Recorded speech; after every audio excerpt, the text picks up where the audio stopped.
Números 3, 29. À medida que for encontrando, vá se colocando de pé aí para a leitura. Domingo agora é Santa Ceia, é Ceia do Senhor. E no culto da noite, nós estaremos ungindo todos os dizimistas, como nós temos feito, tá bom? Ungindo todos os dizimistas no culto de domingo à noite. Apóstolo, eu já devolvi o dízimo hoje, não tem problema. No domingo à noite, você venha para que a gente unja você. Você vem à frente aqui, mesmo que você não vá devolver o dízimo. Não é para quem devolve o dízimo no domingo, não. Para quem é dizimista. Você venha, que nós vamos ungir você, tá bom? Números 3, 29. Quem encontrou faz um barulho. As famílias dos filhos de Coate armarão as suas tendas ao lado do tabernáculo, do lado sul. E o príncipe da casa paterna das famílias dos coatitas será Elisafã, filho de Uziel. E a sua guarda será a arca e a mesa e o candelabro e os altares e os utensílios do santuário com que ministram, e o véu com todo o seu serviço. Diga assim: vai guardar a arca e o restante. Vá até Josué, capítulo 21. Eu preciso que você preste muita atenção na palavra hoje, senão você vai sair daqui dizendo que eu fiquei maluco, tá bom? Josué capítulo 21,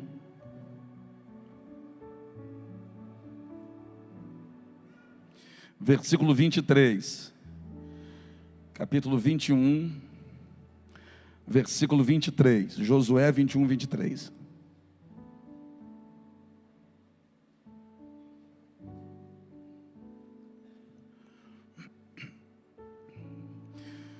Posso ler sim ou não?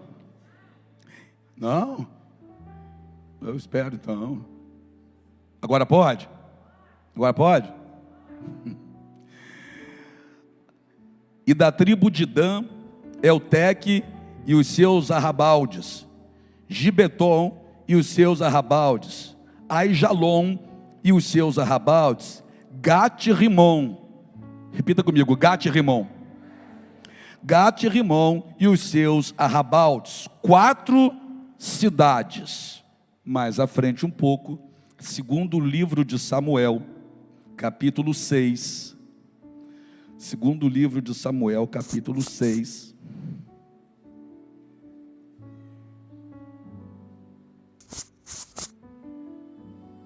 Versículo 10 em diante.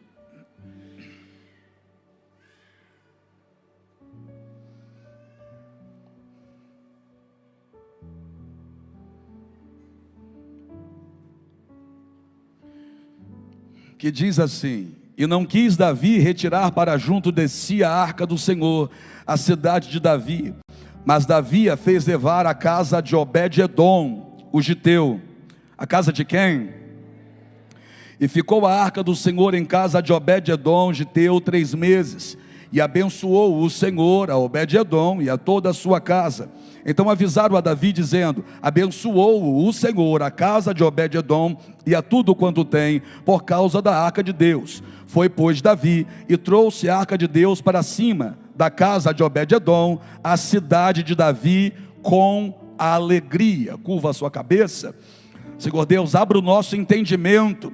Precisamos, Senhor, do Teu Santo Espírito agora, fazendo com que essas pessoas entendam tudo aquilo que o Senhor tem a nos revelar nessa noite. A palavra do Senhor, que é viva, eu sei que mais uma vez vai penetrar em corações aqui, e vai transformar de dentro para fora, vai levantar o caído, vai dar visão a quem não tem, vai transformar situações aqui, Senhor. Ô meu Pai, nós amamos ao Senhor, a casa do Senhor, a Tua presença, e também a palavra do Senhor. Fala, Teus filhos ouvem, em nome de Jesus, amém? Pode se sentar.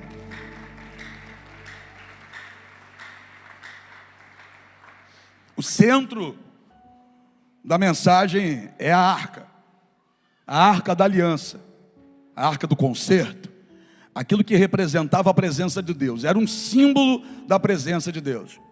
Foi o próprio Deus que deu ordem para fazer. Foi o próprio Deus que falou como deveria ter sido feito, inclusive medidas, a maneira que deveria ser construída a arca. Deus mandou colocar 4 argolas para que corresse dentro dessas argolas os 2 varais, para que essa arca fosse transportada nos ombros e jamais em cima de outra coisa, como tentaram fazer no 2º livro de Samuel, no capítulo 6. Então representava a presença de Deus, e o próprio Deus vai dizer que essa arca representava, era um símbolo da presença dele no meio do povo. E a gente vê a arca em vários episódios. Por exemplo, quando Deus mandou Josué se levantar, logo depois da morte de Moisés, e atravessar o Jordão, qual foi a direção que Deus deu para Josué? Olha, os sacerdotes vão na frente carregando a arca, e quando colocar o pé na água, eu vou abrir as águas do Jordão. E assim foi feito. A arca da aliança foi na frente, o povo veio atrás. A arca da aliança na frente representava que Deus estava indo na frente. E quando os sacerdotes que carregavam a arca colocaram os pés na água, o rio Jordão abriu no meio, e o povo pôde passar a pé enxuto no meio do rio. Assim também foi na ocasião da queda das muralhas de Jericó. O que Deus falou? Que a arca também deveria ser conduzida rodeando as muralhas. Rodear a muralha uma vez por dia durante 6 dias. E no 7º dia, rodear a muralha 7 vezes. Então, com a arca nos ombros, eles tinham que dar 13 voltas da muralha. 6 nos 6 primeiros dias e 7 voltas no último dia, que era o 7º. 7 com 6, 13. Eles vão rodear as muralhas de Jericó carregando a arca, que era o que representava a presença de Deus. E no tempo certo, no momento certo, eles tinham que gritar. E quando gritaram, a muralha virou tapete. Deus deu vitória.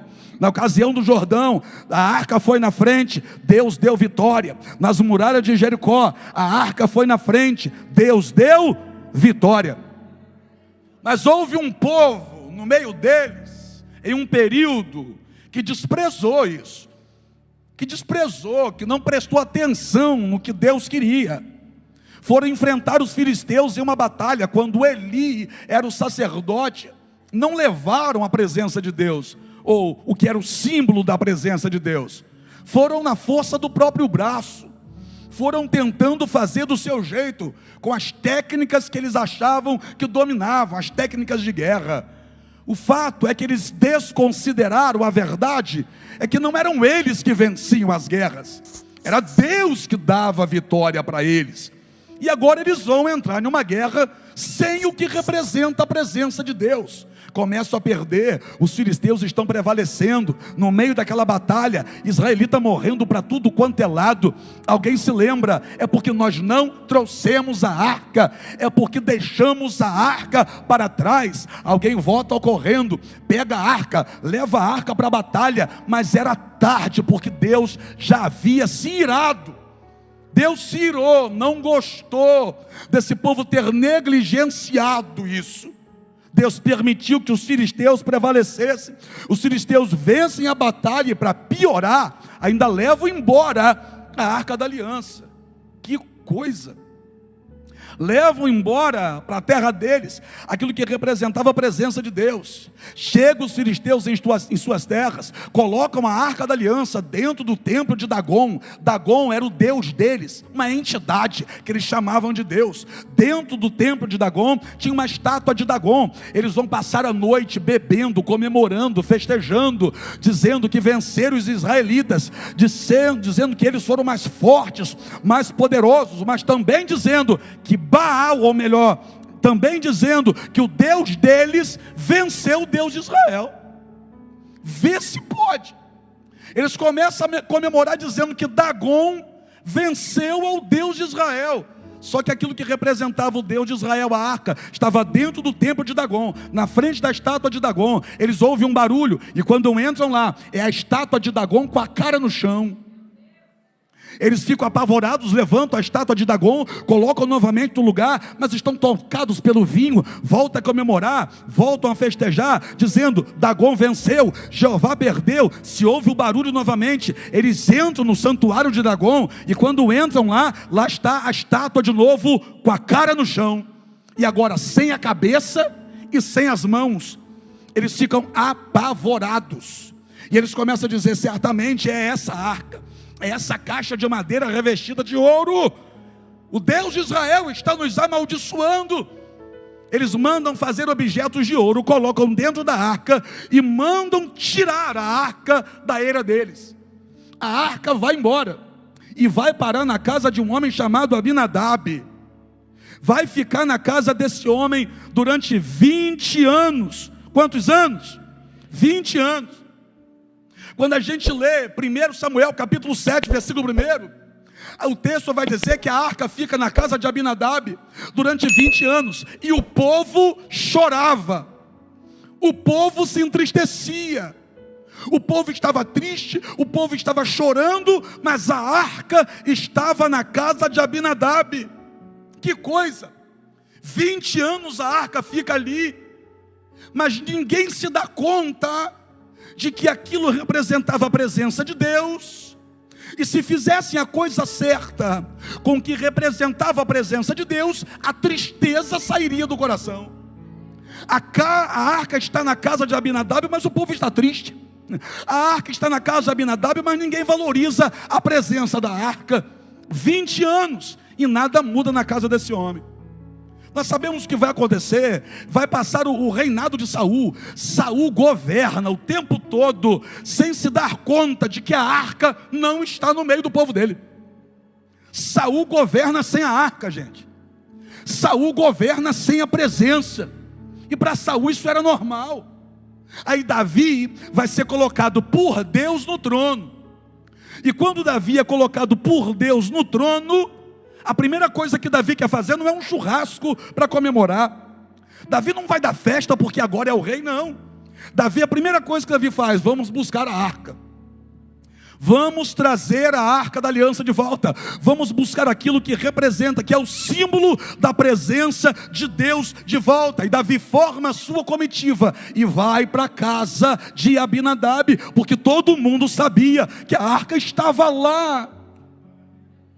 Sabiam que a arca estava lá e não iam buscar. Eu vou falar, pode? Sabia onde estava aquilo que representa a presença, mas não iam buscar. Ficava cada um no seu canto, cada um no seu lugar. Olha aqui para mim. Não é buscar a Deus em qualquer lugar, é buscar a Deus onde a presença dele está. Que não é todo lugar que a presença dele está. Vou voltar para o texto. Davi manda buscar, ou melhor, vai com a sua comitiva para buscar. E indo buscar, eles vão pegar a arca e vão colocar, como você já sabe, em cima de um carro novo de bois. Os bois é que vão carregar a arca. Os bois é que vão carregar a presença. Quando, na verdade, Deus queria que essa arca fosse carregada pelos levitas. Então os levitas deveriam carregar a presença, mas agora eles vão colocar a arca em cima de um carro de bois, para que os bois carreguem a arca. Tinha que dar errado. Pergunta para mim, por quê? Porque toda vez que eu terceirizar aquilo que quem tem que fazer sou eu, vai dar errado. Eu vou repetir: todas as vezes que eu terceirizar aquilo que quem tem que fazer sou eu, vai dar errado. Para de pedir que outras pessoas só orem por você. Quem tem que orar é você. Tem gente que terceiriza tudo, já reparou? Terceiriza a oração, terceiriza a leitura da Bíblia, terceiriza um pedido de perdão. Diz a ele que eu mandei pedir perdão. Vai lá e pede perdão. Tem gente que terceiriza tudo. Deus não aceita que você queira que outros façam aquilo que quem tem que fazer é você. Bata no peito e diga: o que eu tenho que fazer, eu vou fazer. Eles terceirizam, bota para os bois carregar. O que quem tinha que carregar eram eles. Ai meu Deus, e carregar a arca seria honra. Eles abrem a mão da honra, que é carregar a arca, e dão essa honra para bois. Os bois vão carregando a arca. Aí os bois começam a tropeçar. Repita comigo: tropeçaram. Os bois começam a tropeçar, a arca vai caindo, e quando a arca vai caindo, Uzá, que era filho de Abinadab, que ficou com a arca dentro da casa 20 anos, sem saber o que fazer com ela, estende a mão para a arca não cair. Quem é Uzá? É alguém que não teve com quem aprender, porque o pai dele não ensinou. Está 20 anos com a arca ali dentro e não aprendeu a cultuar. Aí o filho vai na comitiva para levar a arca com Davi embora. Quando a arca vai cair, Uzá bota a mão, Deus matou na hora. Repita comigo: Deus matou. Cuidado com esse negócio de ficar terceirizando. Entenda. Cuidado com esse negócio de ficar passando para outro, que quem tem que fazer é você. Deus matou Uzá, mas Uzá estava cheio de boas intenções. Boas intenções não são mais importantes do que princípios. Ai meu Deus, nos dias de hoje está tudo diferente, né? Eu vou repetir isso: boas intenções não são mais importantes do que princípios. Pode estar cheio de boa intenção, mas princípio é para ser obedecido. Mas o que manda é o amor, princípio primeiro, antes até do amor. Com Deus é assim. O camarada não quer que a arca caia. Boa intenção, amor, cuidado, mas e o princípio? Tem que ter princípio. O princípio era: não pode. Aí toca, Deus mata. E alguém pode até pensar que a culpa foi do Deus que matou, mas não foi daquele que atropelou o princípio. A arca vai cair, ele estende a mão, Deus mata. Davi bota um par de olho para fora e fica doido. Davi entra em desespero. Aí, de acordo com o texto, Davi fica com medo de continuar levando a arca naquele momento. E Davi vai, olha o que está escrito: e não quis Davi retirar para junto de si a arca do Senhor, a cidade de Davi, mas Davi a fez levar. Davi a fez levar à casa de Obed-edom. Sabe qual é o nosso problema? É que a gente lê a Bíblia rápido, e quando lê rápido não entende o que está escrito direito. Porque até quem sabe hoje a gente pensou assim. Aí de repente Davi olhou para o lado, tinha uma casinha lá. A impressão que a gente tem quando lê rápido é assim, né? Que ele estava passando uma estrada, Deus matou um homem, aí ele olhou para o lado, tem uma casinha ali. Vamos ali, a gente bate naquela porta e a gente deixa a arca ali dentro daquela casinha, uma casinha qualquer. Mas não é isso que está escrito. O texto está dizendo que Davi a fez levar à casa de Obed-edom. Presta atenção, havia aqui uma intenção, não foi obra do acaso. Havia aqui uma intenção no coração de Davi. Quando aconteceu o que aconteceu, Davi disse: vamos pegar essa arca e vamos colocar na casa de Obed-edom. Davi sabia o que estava fazendo e sabia em que casa estava indo. Davi sabia que casa ele estava indo. Mas apóstolo, essa casa ficava na beira do caminho. Eu já vou te dizer por quê. Mas o fato é que Davi não foi em uma casa qualquer. Davi não foi na primeira casa que viu. Tem uma casinha ali, vamos lá, sem saber de quem é, não. Davi sabia de quem era a casa, e Davi foi com intenção. Davi bate na porta de Obed-edom. Qual o nome dele? Obed-edom. E o que isso tem a ver? Muito. Porque Obed-edom era da tribo de Levi. Não, Obed-edom era geteu de Gate. O grande problema nosso é que a gente pensou que esse Gate aqui era a cidade dos filisteus.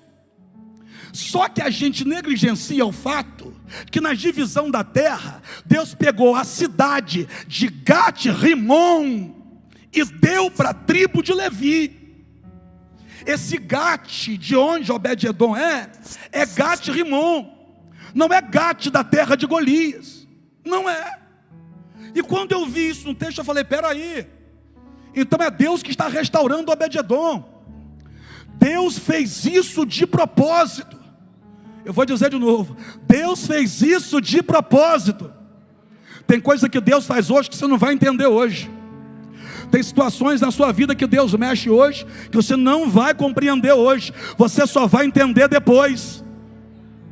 E olha a incumbência da família desse homem. É aquela que nós lemos em número 3. O que estava escrito em números 3? Que esse povo ia construir a sua habitação ao lado da tenda. E estando eles ao lado da tenda, eles tinham algumas responsabilidades.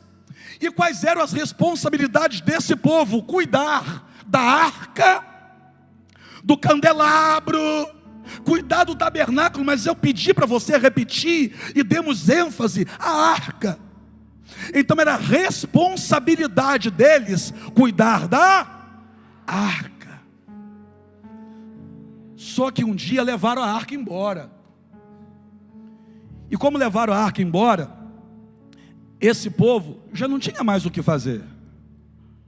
Porque aquilo que eles foram levantados por Deus para fazer, não tinha mais onde fazer. A arca não estava ali.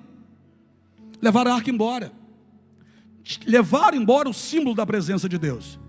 Então quem olha para esse povo agora, pensa assim: o que eles vão fazer da vida? Não tem mais o que fazer. Não tem mais função para eles. Não tem mais ministério. Não tem mais chamado. Deus os escolheu para isso, mas essa escolha deu em nada.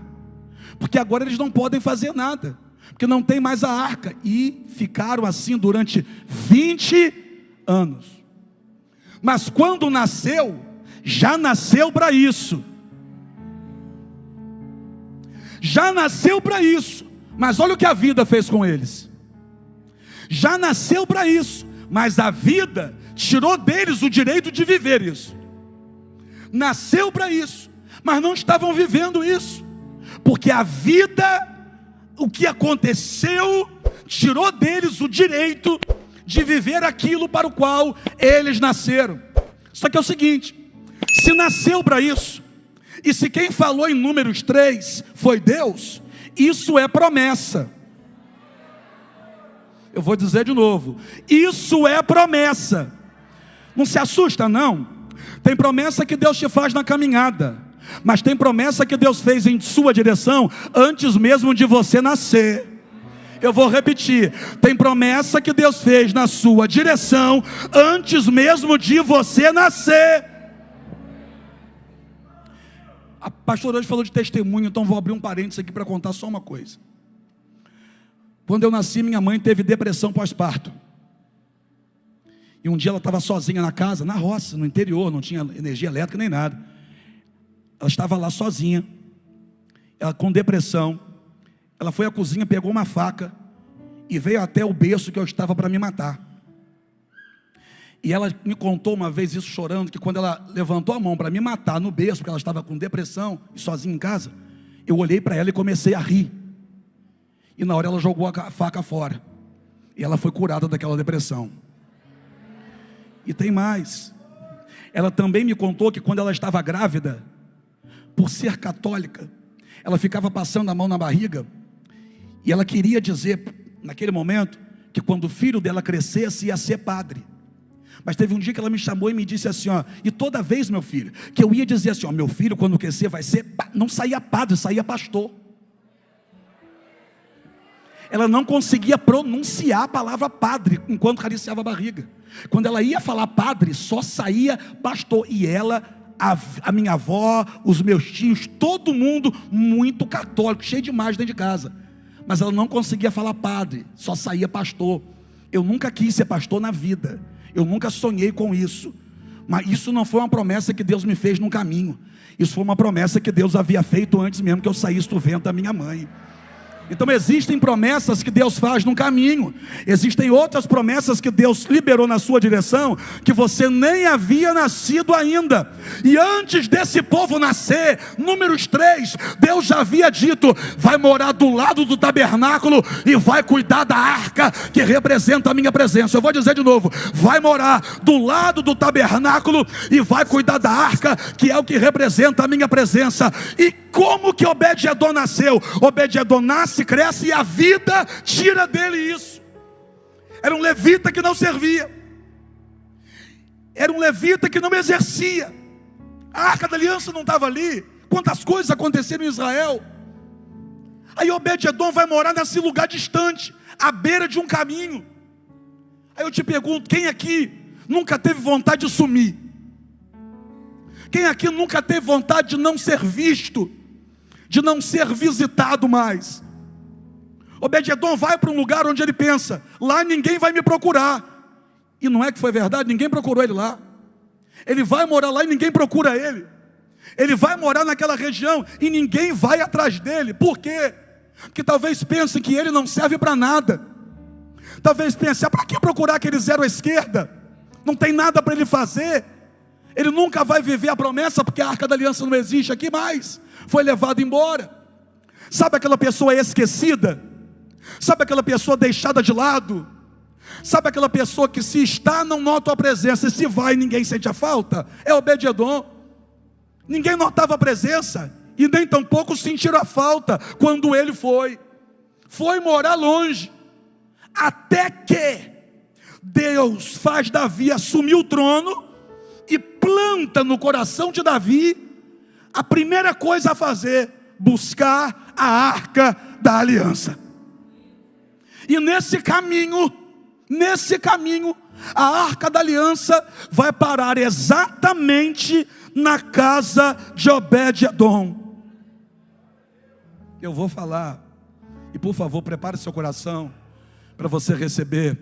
Se for para você, você dá glória a Deus. Se não for, você dá glória porque é na vida do teu irmão, mas eu creio que é para a sua. Deus deu um jeito da Arca da Aliança parar na porta de Obed-edom. Pergunta para mim, para quê? Era Deus falando para aquele homem, eu não me esqueci de você. Eu não esqueci de você. Eu não esqueci da promessa que fiz a você antes mesmo de você nascer. Eu não esqueci do projeto que tem para a tua vida. Eu não esqueci da tua escolha. Eu não esqueci do teu chamado. Eu não esqueci da tua vocação. Eu não esqueci da tua casa. Olha aqui para mim. Obed-edom não foi Deus quem veio. Eu vou dizer de novo, Obed-edom não foi Deus quem veio.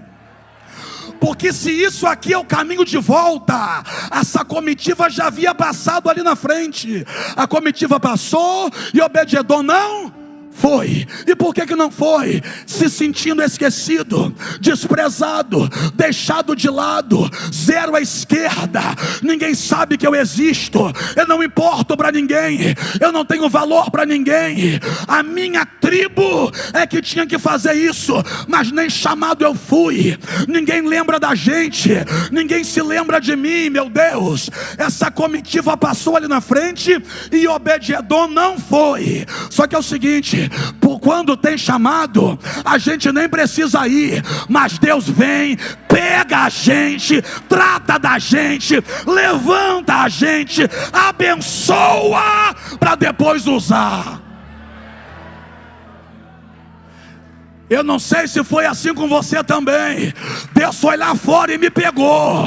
Eu não sei se foi assim com alguns que estão aqui. Não fui eu quem vim, foi Deus que foi lá e me pegou. Não, eu não vim, foi Deus que me trouxe. Porque Deus foi lá e me pegou. Oh meu Deus, eu era um zero à esquerda, alguém esquecido, desprezado, deixado de lado. Mas Deus olhou e falou, eu quero e eu vou cumprir a promessa. Tem promessa para a tua casa, tem promessa para a tua vida. Olha para alguém, seja profeta hoje. Olha para alguém, aponta o dedo na batata desse nariz e diga para essa pessoa, Deus não esqueceu, Deus não desistiu, Deus não escolheu outro, é você.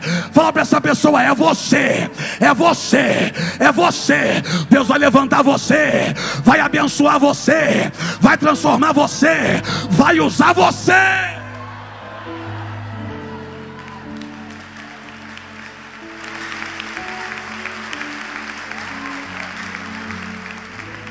Quem olhou para Obed-edom lá atrás disse, esse aí não vai fazer, esse aí não vai dar certo, para esse aí não vai ter jeito.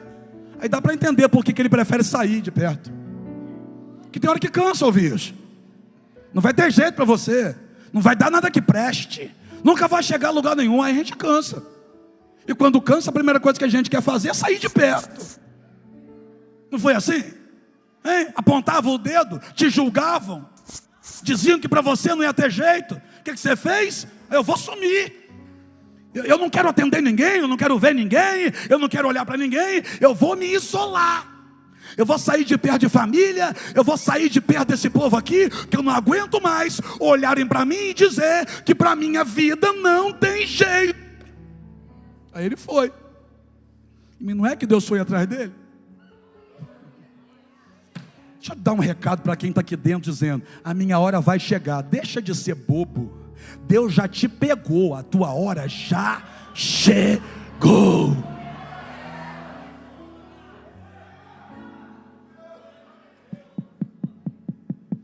Obed-edom abre a porta. Quem está na frente dele? Davi. Olha aqui para mim. Davi amava a presença de Deus, sim ou não? É ou não é, Adalto? Davi amava a presença de Deus.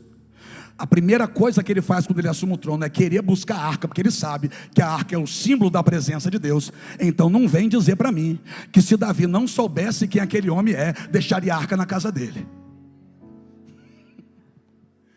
Tem hora que a gente acha que a gente está esquecido.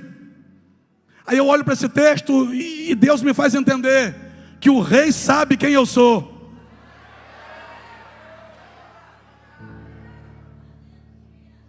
Tem hora que tem gente que parece que riscou o nosso nome da agenda. Eu sou da época da agenda ainda. Apagou o nosso nome da lista. Excluiu a gente do WhatsApp. Bloqueou a gente no Instagram. Só que o rei sabe quem a gente é.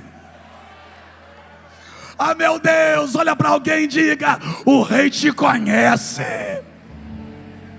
Após se o Senhor me conhecesse, não ia nem me aceitar aqui dentro da igreja. Peraí, irmão, a casa não é minha, a casa é dele. E ele que te conhece te trouxe. Não só te aceita aqui dentro, como foi ele que te trouxe.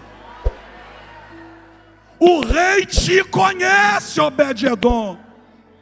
Isso aqui não foi algo aleatório, não foi obra do acaso. Davi não vai bater na porta de qualquer um. Davi escolheu essa casa. E por que Davi escolheu essa casa? Davi, como servo de Deus, Davi estava entendendo uma coisa: chegou a hora daquele rapaz fazer o que ele nasceu para fazer. Chegou a hora daquela casa exercer o que foi chamada para exercer. Obed-edom, a arca está aqui, cuida dela, cuida dela.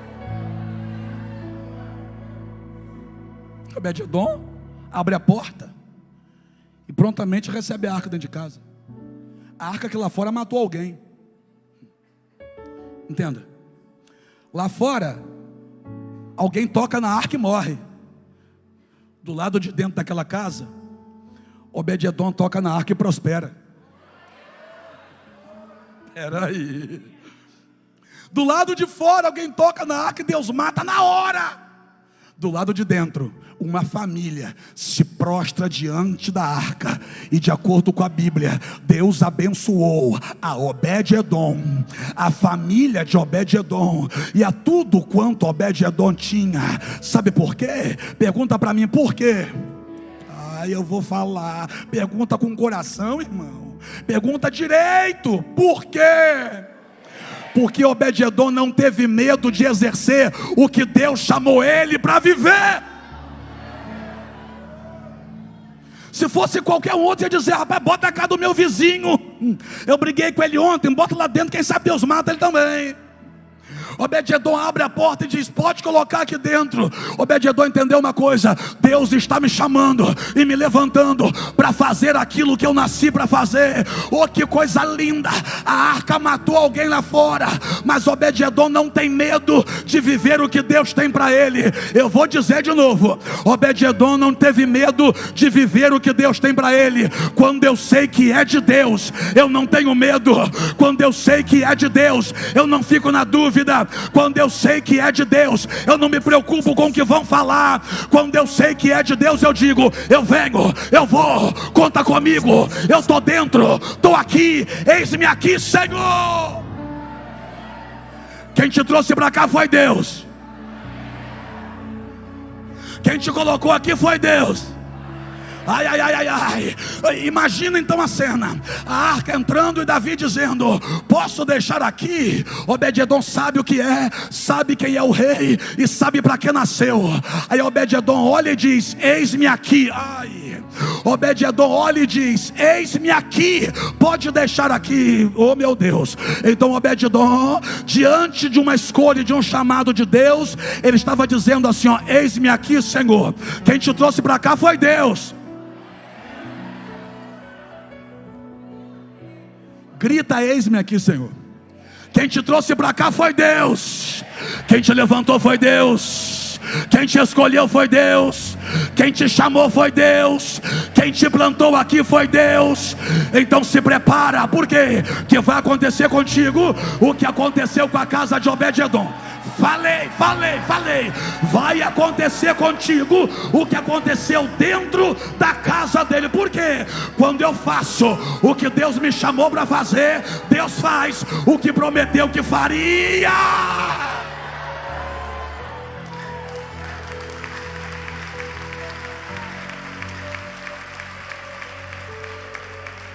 Ele não foi, Deus é que veio. Porque tem hora, se Deus não fizer, a gente não faz, né? Tem hora que se Deus não catar a gente e puxar, a gente não vem. Tem hora que se Deus não agarrar em nossas orelhas e levantar a gente, nem que seja pela orelha, a gente não levanta. E o que era aquilo? Era uma casa na beira da estrada. Vamos lá. Uma casa na beira da estrada. Era rico? Não. A casa era bonitona? Simples. Ele tinha títulos? Não. Tinha posses? Não tinha. Ele tinha um amigo político, parente? Não tinha não. Ele fazia uns esqueminha? Não. Quem olhava para a casa dele só enxergava uma casa na beira do caminho, com uma família simples morando dentro dela. Aí Deus olha para aquela casa e sabe quem está lá dentro e decide entrar.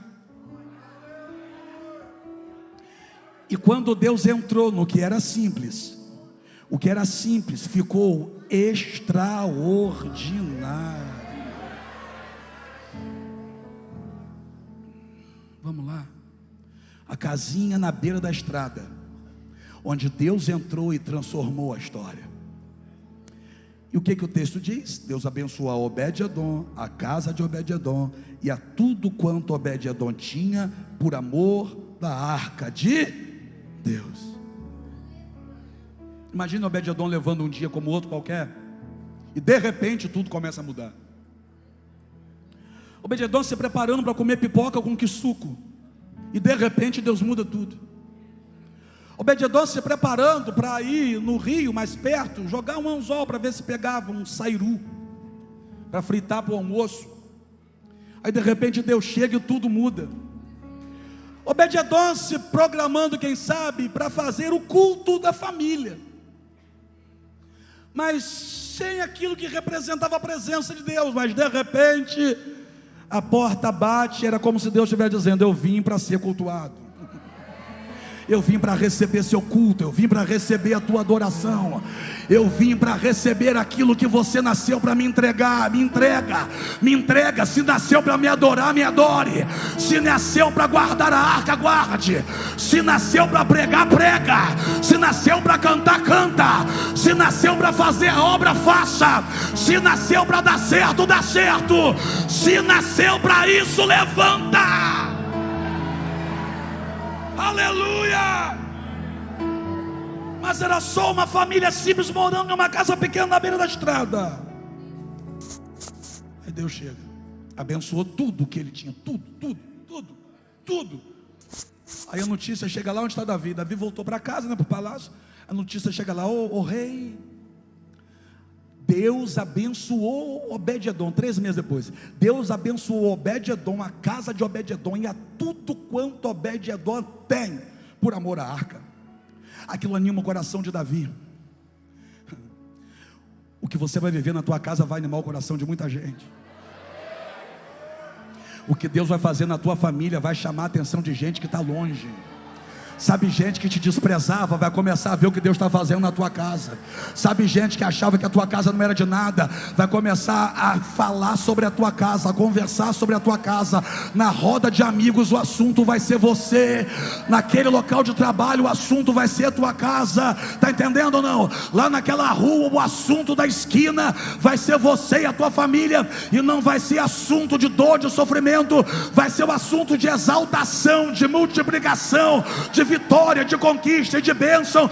Todo mundo que um dia olhou para Obed-edom e disse: para aquele lá não tem jeito, ele nunca vai ser alguém que vai se levantar para fazer a obra. Agora tem que a mesma boca que um dia falou não tem jeito, vai abrir agora e vai dizer: Deus abençoou, Deus levantou, Deus prosperou, Deus está derramando, Deus está sacudindo tudo.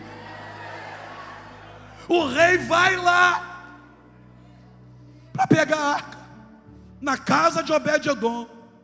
Aí ele chega: seu Obed, eu vim para buscar a arca.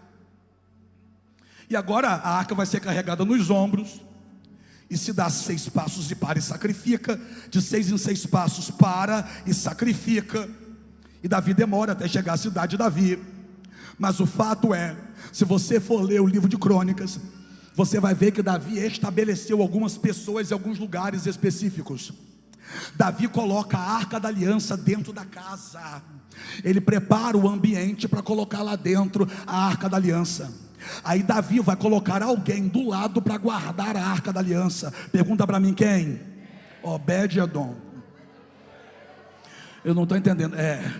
Que quem passou naquele momento a guardar a arca da aliança foi Obed-edom. Eu não estou entendendo o que isso quer dizer. Obed-edom conseguiu um empreguinho? Não. Obed-edom começou a viver o que nasceu para viver. Eu vou embora se você não der glória a Deus direito. Obed-edom começou a viver o que nasceu para viver.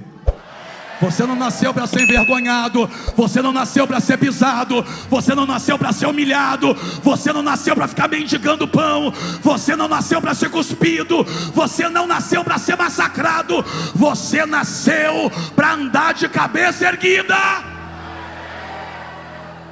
Então olha aqui para mim. Obed-edom, eu vou repetir. Obed-edom estava agora no lado do santuário onde estava a arca, guardando a arca da aliança. E o que é isso? Números 3. Ele estava fazendo o que nasceu para fazer. Obed-edom passou a viver o que nasceu para viver, e nada impediu.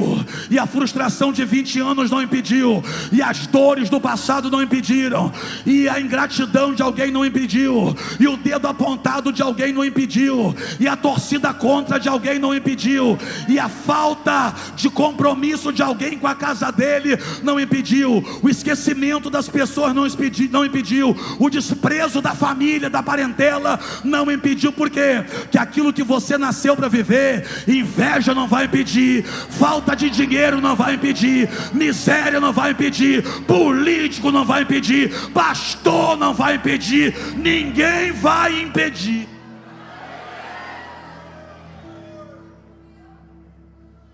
Ninguém procurava por Obed-edom lá, mas Deus foi lá.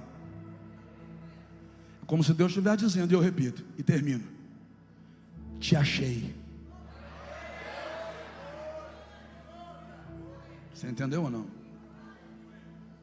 Deus naquele dia estava falando isso para Obed-edom: Obedão, te achei. Te achei, Obed. Irmão, você já veio para algum culto aqui em que você teve a sensação que aquela palavra era para você? Quem já passou por isso aqui? A maioria que está aqui, né? Sabe o que Deus estava falando para você naquele dia? Te achei. Sabe aquele momento que você disse, essa palavra foi para mim? Era Deus dizendo assim, ó, te achei, tá vendo? Te achei. Ei. E quando Deus diz que te achou, não é para te deixar do mesmo jeito. Quando Deus diz que te achou, é para começar a transformar a tua vida. Quando Deus diz, peguei você, é para mudar a tua história. E nessa noite, Deus está falando para pessoas assim, ó, te achei. Estava parado, né? Te achei. Estava sem exercer o chamado, né, Obed? Te achei. Estava no banco, né, Obed? Te achei. Estava de braço cruzado, te achei. Estava desanimado, te achei. Estava querendo sumir, te achei. Estava pensando que não ia ter jeito, Obed. Eu te achei. Se Deus te achou, fica de pé para adorar a Ele.